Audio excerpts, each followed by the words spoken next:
Wakil Wali Kota Palembang Fitrianti Agustinda melakukan gotong royong bersama warga yang berada di Kelurahan 5 Ulu, Kecamatan Seberang Ulu 1 pada Minggu pagi. Sebelumnya Wakil Wali Kota telah mengunjungi kantor Lurah 7 Ulu untuk mendengarkan aspirasi warga. Untuk melanjuti laporan warga, saat ini saya bersama Wakil Wali Kota Palembang Fitrianti Agustinda. Selamat pagi Bu, bisa dijelaskan Bu, hari ini ada kegiatan apa? Ya, hari ini kita melaksanakan kegiatan gotong royong dari setelah kita mendengarkan beberapa usulan pada saat kita ngantor di Kecamatan SU1 dan juga ngantor di berbagai kelurahan. Ada beberapa kelurahan yang sudah kita datangi dan sudah kita dengarkan secara langsung usulan-usulan dari warga. Maka hari ini kita laksanakan kegiatan gotong royong secara bersama ya, dengan dinas terkait dan juga melibatkan masyarakat setempat. Alhamdulillah, dari sekian usulan yang sudah disampaikan, mulai dari 2 Ulu ya Pak Camat ya, terus 7 Ulu, terus juga 5 Ulu, hampir sebagian besar, sekitar 70% sudah secara bertahap direalisasikan. Tinggal nanti beberapa kelurahan lagi kita akan datangi.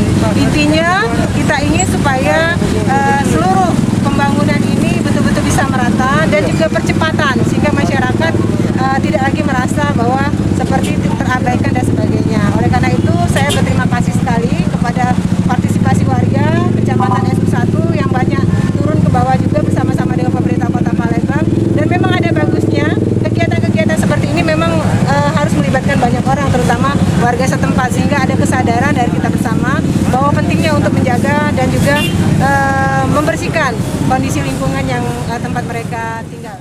Selain itu, Wakil Wali Kota Palembang Fitrianti Agustinda juga meminta masyarakat untuk menjaga kebersihan lingkungannya, tidak membuang sampah sembarangan dan membersihkan saluran air, diharapkan bisa mengatasi banjir di Kota Palembang.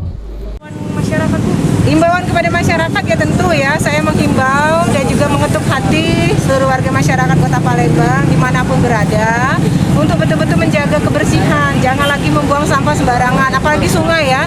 Kita tahu sungai ini adalah sumber mata air kita, di sanalah kita menikmati air bersih dan sebagainya, jadi tolong dijaga dan juga paling tidak kalau seandainya tidak ikut gotong royong bisa membersihkan lingkungan setempat saja, itu sudah cukup bagi kita. Abidin Riwanto, PAL TV.